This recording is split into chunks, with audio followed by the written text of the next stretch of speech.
इस लेक्चर के अंदर हम लोग बात करेंगे स्कैटर प्लॉट्स की।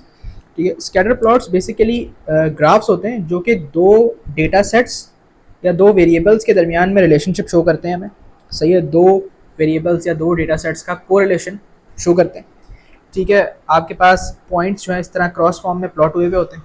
सही है, अब जिस तरह अभी तक हमने जितने भी ग्राफ्स पढ़े थे ना, ठीक है, चाहे वो हिस्टोग्राम हो या क्यूमुलेटिव फ्रीक्वेंसी हो या बार चार्ट हो, तो उसके अंदर आपके पास क्या होता था, एक्स एक्सिस के ऊपर आपके पास डेटा होता था और वाई एक्सिस के ऊपर ना आपके पास होती थी फ्रीक्वेंसी।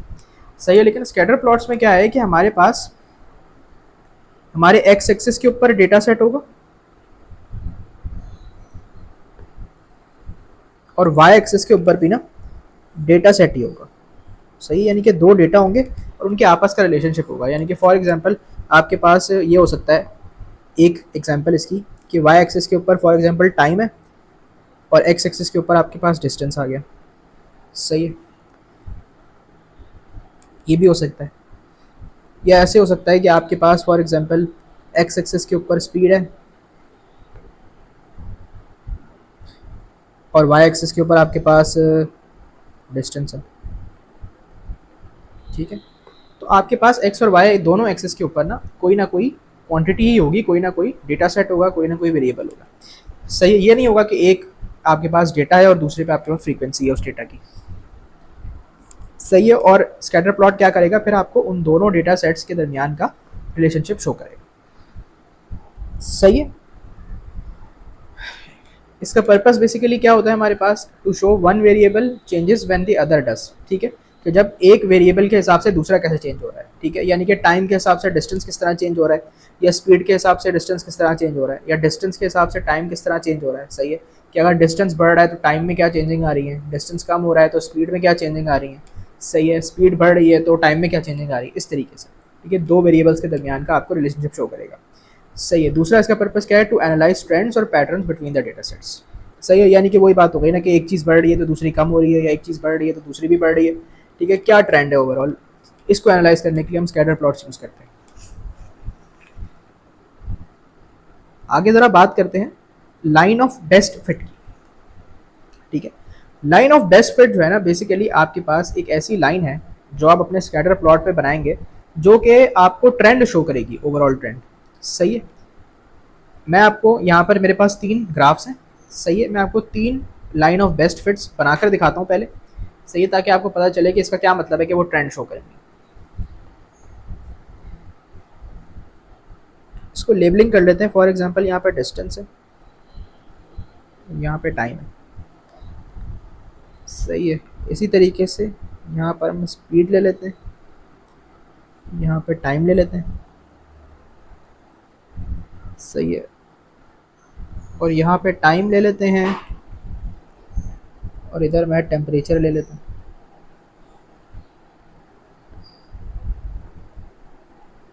सही है, टाइम और टेम्परेचर। सही है, अब ज़रा लाइन ऑफ बेस्ट फिट बनाते हैं और देखते हैं क्या है। ठीक है, अच्छा, लाइन ऑफ बेस्ट फिट के बारे में एक और बात आप समझ लें कि आपके पास ये जो पॉइंट है ना, ये बड़ा इंपॉर्टेंट है कि it may not pass through all points but shows the overall trend. ठीक है, इसको ज़रूरी नहीं है कि आपकी लाइन ऑफ बेस्ट फिट जो है ना वो ग्राफ के ऊपर जितने भी पॉइंट्स हैं उन सब के साथ क्रॉस करे।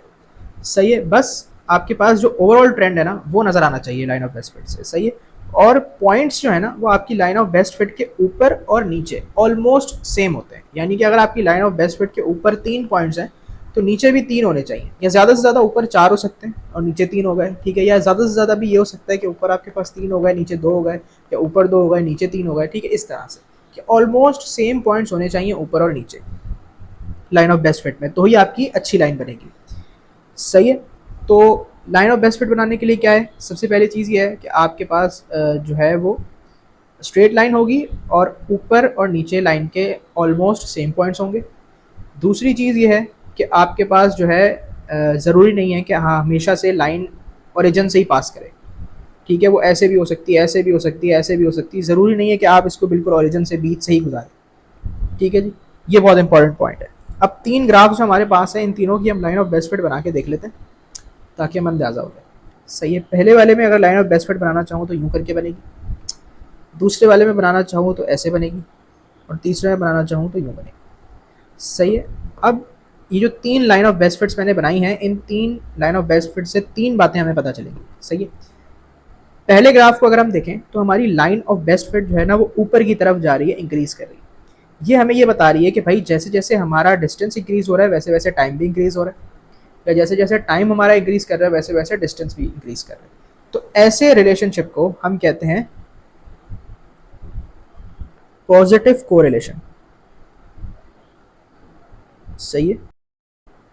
दूसरे ग्राफ की बात करें तो यहाँ पर आपके पास जो है ना वो डाउन ट्रेंड आ रहा है। सही है। तो इसका मतलब है कि यहाँ पर आपके पास जो है ना वो नेगेटिव कोरिलेशन। सही। जब अप ट्रेंड है तो पॉजिटिव कोरिलेशन है, और जब डाउन ट्रेंड है तो आपके पास नेगेटिव कोरिलेशन है। सही है। यहाँ पर पॉजिटिव हो गया, यहाँ पर नेगेटिव हो गया। और जब आपके पास कोई भी ट्रेंड नहीं है, यानी कि ना लाइन आपकी अपवर्ड जा रही है ना आपकी लाइन ऑफ बेस्ट डाउनवर्ड जा रही है, बल्कि सीधी सीधी जा रही है, तो यहाँ पर आपके पास कोई भी कोरिलेशन नहीं। सही है, नो कोरिलेशन।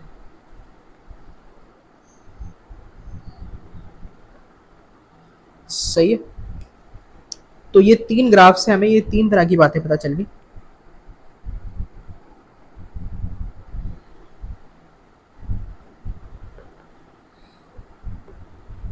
कि जब हमारे पास अप ट्रेंड है तो पॉजिटिव कोरिलेशन होगा, डाउन ट्रेंड है तो नेगेटिव कोरिलेशन होगा, और जब कोई ट्रेंड नहीं होगा तो हमारे पास क्या है, नो कोरिलेशन, कोरिलेशन एग्जिस्ट ही नहीं करता।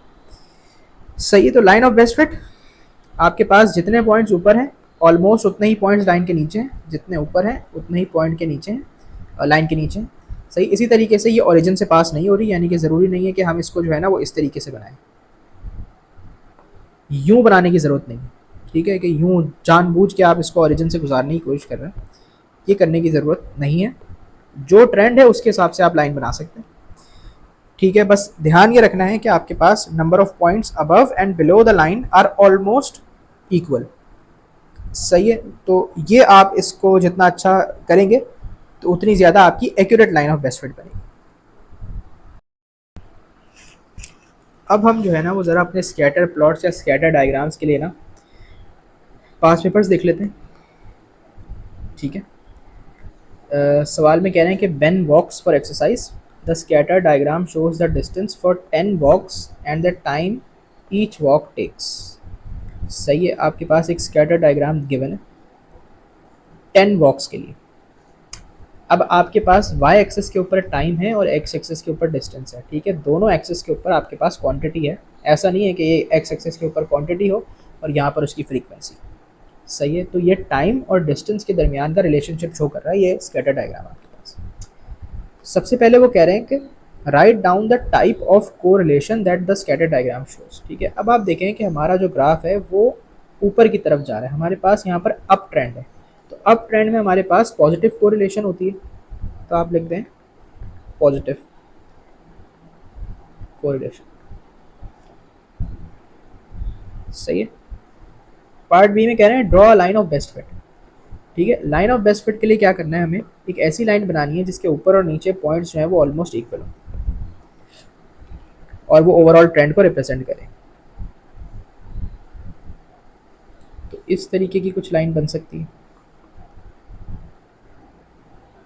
ठीक है, कि लाइन के ऊपर आपके पास एक दो तीन चार पॉइंट्स आ रहे हैं और नीचे आपके पास 3 पॉइंट्स आ रहे हैं, और 3 पॉइंट्स ऐसे हैं जिनको लाइन क्रॉस कर रही है। ठीक है, तो ऊपर और नीचे जो है ना आपके पास ऑलमोस्ट इक्वल पॉइंट्स ही आ रहे हैं।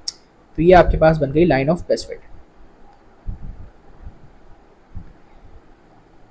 पार्ट सी में कह रहे हैं कि use your line of best fit to estimate the time when takes to walk takes for a 5 kilometre walk. सही है।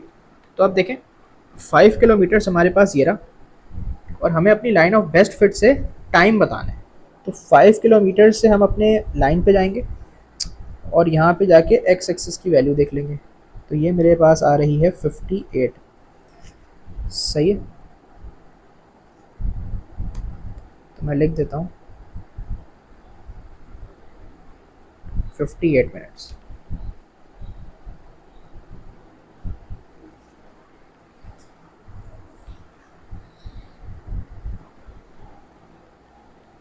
अगले में कह रहे हैं the scatter diagram shows the ages of 10 people and the time they each take to complete a task. ठीक है, as है और टाइम है, दोनों क्वांटिटीज है। Write down the type of correlation shown on the scatter diagram. तो आप देखें आपके पास यहाँ पर भी एक अपवर्ड ट्रेंड है, तो यहाँ पर आपके पास क्या होगा, पॉजिटिव कोरिलेशन हो जाएगा। फिर कह रहे हैं कि by drawing a line of best fit estimate the time taken by a person age 50 to complete the task. ठीक है, सबसे पहले लाइन ऑफ बेस्ट फिट बना लेते हैं।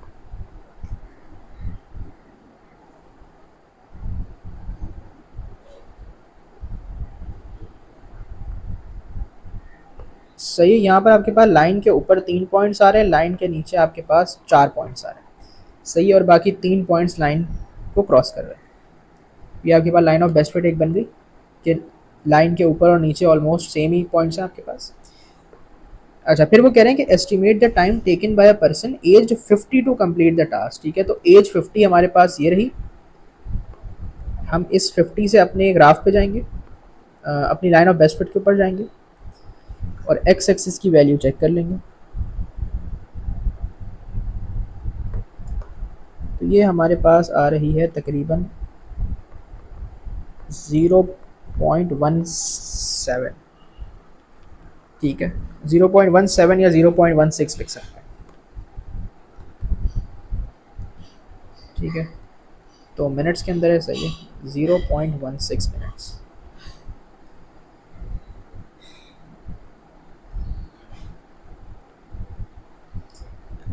अच्छा, फिर कह रहे हैं अगले सवाल के अंदर the table below shows the height of a plant in centimetres and the number of days after planting. Graph given है आपके पास, टेबल भी गिवन है और ग्राफ भी गिवन है, scatter diagram sorry. On the grid complete the scatter diagram, the first 5 points have been plotted for you. ठीक है, पहले तो आपने स्कैटर डायग्राम को कंप्लीट करना है। पहले 5 पॉइंट्स जो उन्होंने प्लॉट करके आपको दे दिए, बाकी के 5 पॉइंट्स आपने प्लॉट करने ये वाले। सही है, ये वाले हमने प्लॉट करने। तो जल्दी से प्लॉट कर लेते हैं। आपके पास जो है ना वो एक्स एक्सिस के ऊपर नंबर ऑफ डेज है और वाई एक्सिस के ऊपर आपके पास हाइट है। तो 51 10.8 पहले प्लॉट होगा।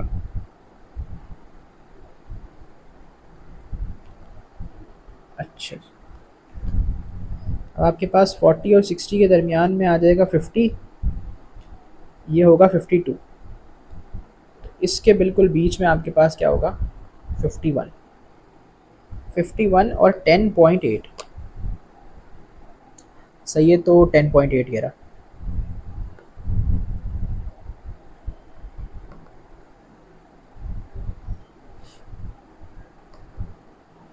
तो ये कहाँ पे आ रहा है, यहाँ पे।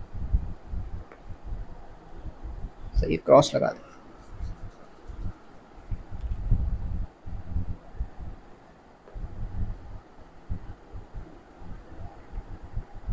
सही है, एक पॉइंट प्लॉट हो गया। उसके बाद है आपके पास 62 और 11.3। ठीक है, तो 60 के बराबर में ये होगा आपके पास 62 और 11.3। 11.3 ये रहा।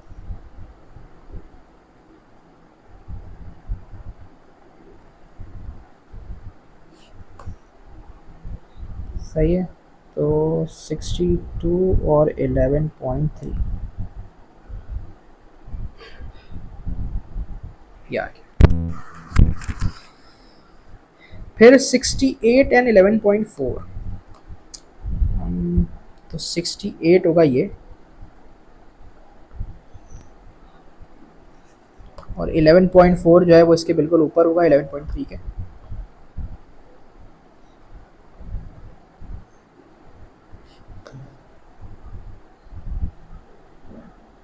ये वाला पॉइंट आ जाएगा।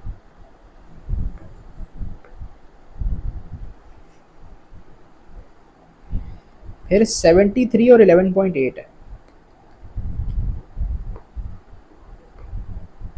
तो ये आपके पास 70 है और ये 72 है, ये 74 है। तो 72 और 74 के दरमियान में 73 होगा और 11.8 11.8 होगा बिल्कुल ये वाला।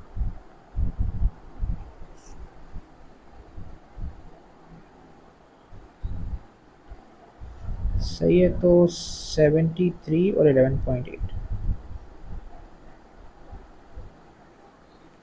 डिवाइड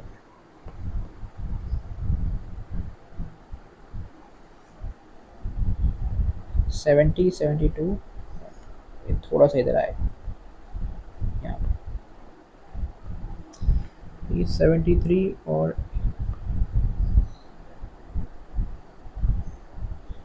या सही। उसके बाद है 80 और 11.8, तो 80 वाली लाइन ये रही और 11.8, तो ये आपका स्कैटर प्लॉट जो है वो कंप्लीट हो गया। फिर कह रहे हैं what type of correlation is shown on the scatter diagram. तो कोरिलेशन आपके पास देखें अपवर्ड ट्रेंड्स है, तो पॉजिटिव कोरिलेशन है।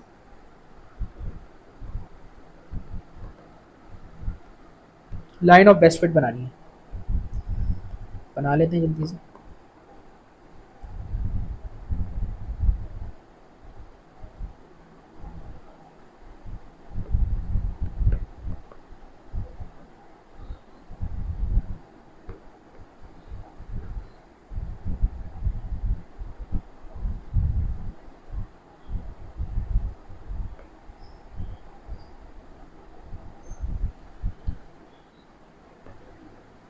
सही है, यहाँ पर आपके पास 1 2 3 4 5 पॉइंट्स जो हैं वो लाइन के ऊपर हैं, 1 2 3 4 पॉइंट्स जो है ना वो नीचे पॉइंट के, तो ये आपके पास लाइन ऑफ बेस्ट फिट बन गई।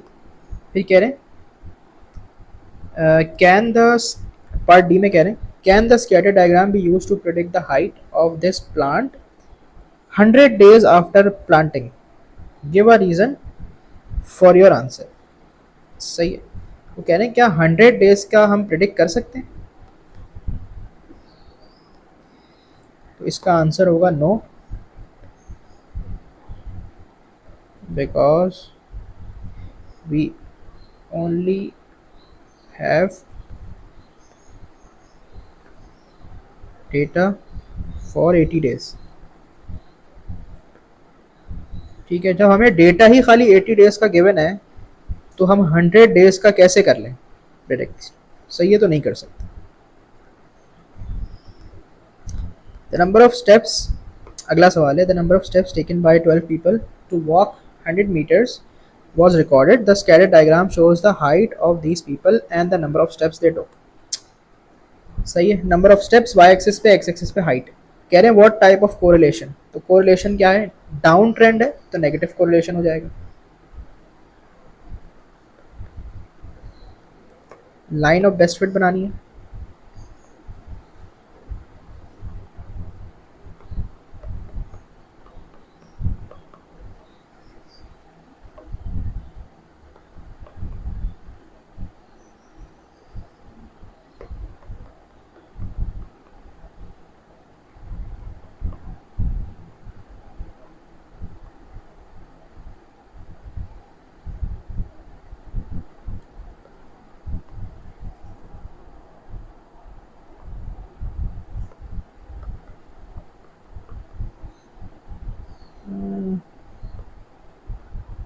थोड़ी सी यहाँ पे आई,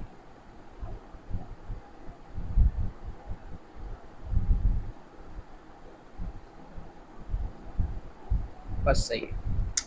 ठीक है, लाइन ऑफ बेस्ट फिट आपकी बन गई। उसके बाद कह रहे हैं the height of another person is 175 centimetre, use your line of best fit to estimate the number of steps they would take to walk 100 meters। ठीक है, 175 हाइट है, तो हम अपने ग्राफ पे जाएंगे। 175 ये रहा आपके पास, 175 सेंटीमीटर्स हाइट। सही है, यहाँ से आप अपनी लाइन ऑफ बेस्ट फिट तक जाएंगे।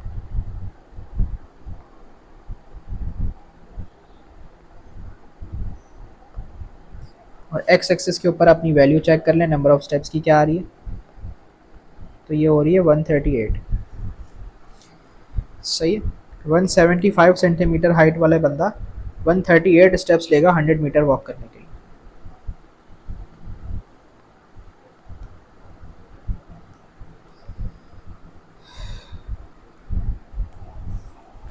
अच्छा, अब अगले सवाल में जो है ना फिर से वही है कि आपके पास डेटा गिवन है और आपसे अब ये कहेंगे कि ये वाले जो 5 पॉइंट्स हैं इनका आपने प्लॉट करना है, इनको कोरिलेशन बताना है। सही है, लाइन ऑफ बेस्ट फिट बनानी है।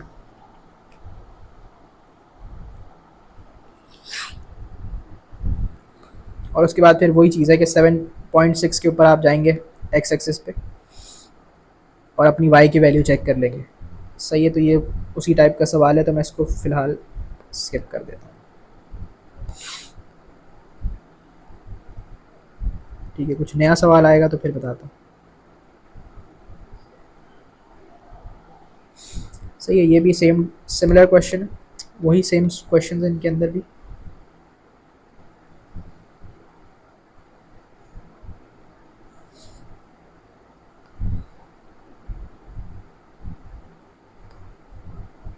ये वाला कर लेते हैं ज़रा। The table shows the ages and heights of 10 boys. Complete the scatter diagram, the first 6 plots have been plotted. ठीक है, तो ये जो आखिरी के 4 पॉइंट्स है ये हमने प्लॉट करने हैं। तो सबसे पहले आपके पास एज जो है ना वो एक्स एक्सिस के ऊपर है और हाइट जो है वो वाई एक्सिस के ऊपर है। पहला पॉइंट आपका हो गया 13 और 158 आपने प्लॉट करना है। तो 13 आपके पास कहाँ होगा, 12 और 14 के बीच में बिल्कुल। और क्या है 158, तो 158 आपके पास ये वाला होगा।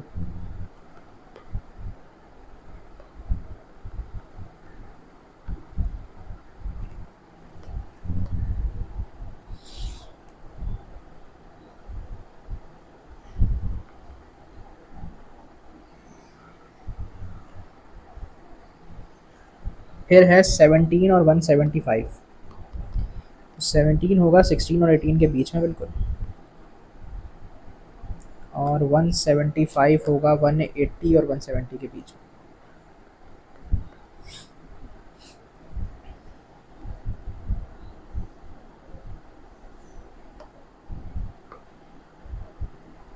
तो ये रहा।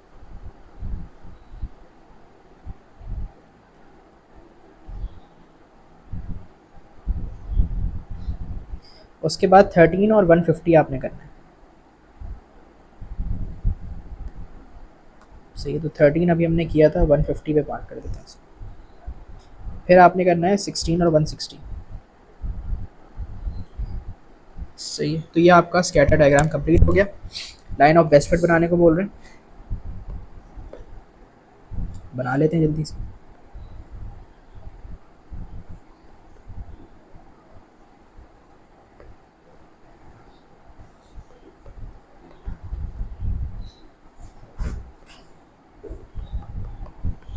ठीक है, 5 पॉइंट्स आपके पास लाइन के ऊपर हैं, 4 पॉइंट्स लाइन के नीचे हैं। सही है, तो ऑलमोस्ट अबव और below same number of points हैं। पार्ट 3 में कह रहे हैं use your line of best fit to estimate the height of a 14 year old boy. ठीक है, तो 14 ईयर्स ओल्ड ये रही एज हमारे पास। 14 से हम जाएंगे अपनी लाइन ऑफ बेस्ट फिट के ऊपर और चेक कर लेंगे वाई एक्सिस की वैल्यू। तो ये 158 157 आ रही है, 157 लिख देता हूँ।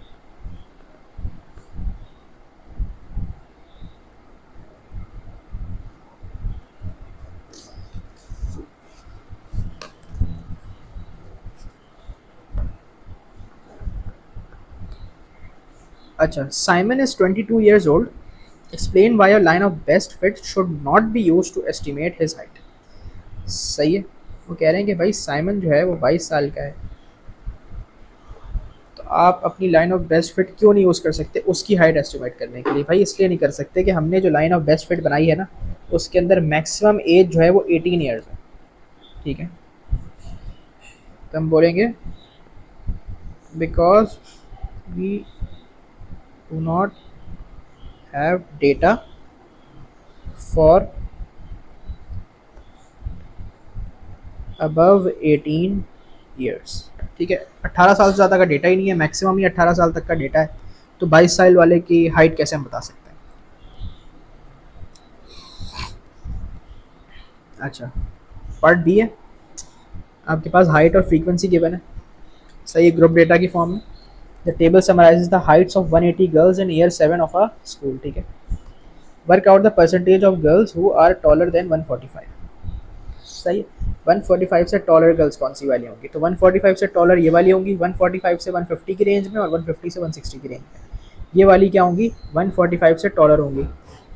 तो इनका पहले टोटल कर लें कितना है, upon total number of students कितने, गर्ल्स कितनी है 180, मल्टीप्लाई बाय 100 कर लेंगे तो आपके पास आ जाएगी परसेंटेज।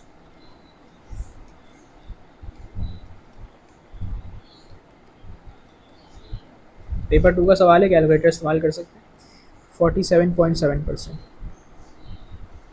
या 47.8 भी लिख सकते हैं, सही। 47.77% आ रहा था, सही है।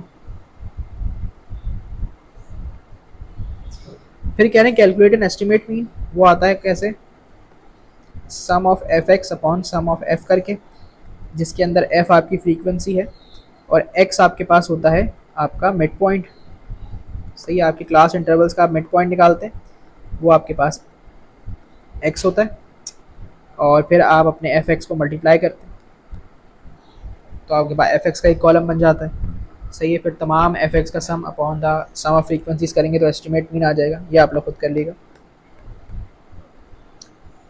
अच्छा, अगले सवाल में फिर से आपको ये प्लॉट्स, पहले तो प्लॉट करने हैं ये सारे पॉइंट्स, सही है। उसके बाद क्या है, पार्ट बी में describe the relationship between the mid day temperature and the number of cups of the hot नाचा सेल, सही है। रिलेशनशिप आपने डिस्क्राइब करना है, बेसिकली यहाँ पर आपके पास डाउन ट्रेंड है, सही है। और इसमें हो क्या क्या रहा है कि जैसे जैसे आपके पास number of cups of hot chocolate कम होते जा रहे हैं, वैसे वैसे आपके पास मिड डे टेम्परेचर जो है ना वो बढ़ता जा रहा है। तो यहाँ पर आप लिख सकते हैं